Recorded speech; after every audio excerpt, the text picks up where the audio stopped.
आज आपण पाहणार आहोत फॉनिक साऊंड. फॉनिक साऊंड म्हणजेच इंग्रजी भाषेचे लेखन आणि वाचन शिकण्याची पद्धत. इंग्रजीतील प्रत्येक अक्षराचा, प्रत्येक लेटरचा एक साऊंड आहे, एक उच्चार आहे. तर इंग्रजी भाषा मराठीतून त्याचा उच्चार करण्यासाठी त्या लेटरचा म्हणजेच ए पासून झेड पर्यंतच्या लेटरचा मराठीतून काय उच्चार होतो ते आज आपण पाहणार आहोत. आज मुलांना फॉनिक साऊंडच्या माध्यमातूनच इंग्रजी शिकवलं जातं. तर आज आपण पाहूया ए पासून झेड पर्यंत लेटरचा फॉनिक साऊंड काय होतो. सुरुवातीला पाहूया ए. एचा उच्चार होतो ए. एचा उच्चार होतो ए. बी. बीचा उच्चार होतो ब. सी. सीचा उच्चार होतो क. डी. डीचा उच्चार होतो ड. डीचा उच्चार होतो ड.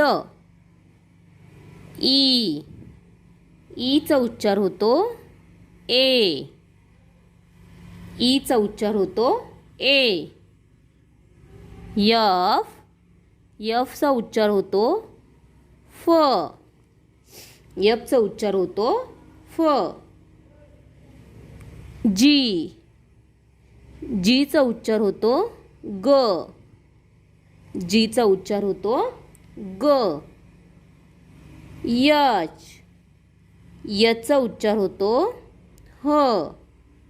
यचा उच्चार होतो ह. आय. आयचा उच्चार होतो ई. आयचा उच्चार होतो ई. जे. जेचा उच्चार होतो ज. जेचा उच्चार होतो ज. के. केचा उच्चार होतो क. केचा उच्चार होतो क. यल. यलचा उच्चार होतो ल. यलचा उच्चार होतो ल. यम. यमचा उच्चार होतो म. यमचा उच्चार होतो म. यन. यनचा उच्चार होतो न. यनचा उच्चार होतो न. ओचा उच्चार होतो अ. अ.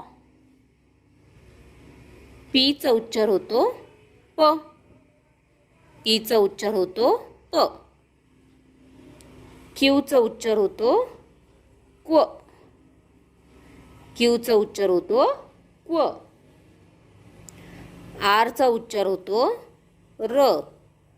आर र. यसचा उच्चार होतो स. यसचा उच्चार होतो स. टीचा उच्चार होतो ट. टीचा उच्चार होतो ट. यूचा उच्चार होतो अ. अ. काही ठिकाणी यू साठी ऊ सुद्धा वापरला जातो. व्हीचा उच्चार होतो व. व्हीचा उच्चार होतो व. डब्ल्यू साठी वापरतात व किंवा व.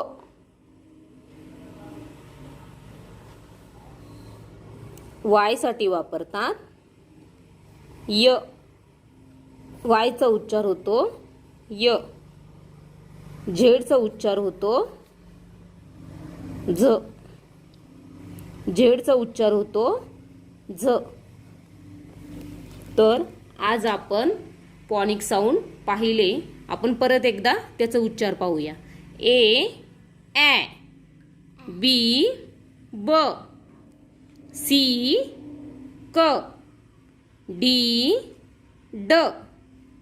ई ए एफ फ जी ग एच ह आय ई जे ज के क यल ल यम म यन न ओ आ पी प क्यू क्व आर र यस स टी ट यू अ किंवा उ व्ही व डब्ल्यू व किंवा व्ह वाय य झेड ज. तर हे झाले फॉनिक साऊंड. आपण पुढच्या व्हिडिओमध्ये या साऊंडपासनं 2 लेटर वर्ड्स कसे लिहायचे आणि कसे वाचायचे हे आपण पाहणार आहोत. तर तुम्हाला हा व्हिडिओ आवडला असेल तर चॅनलला सबस्क्राईब जरूर करा. थँक्यू.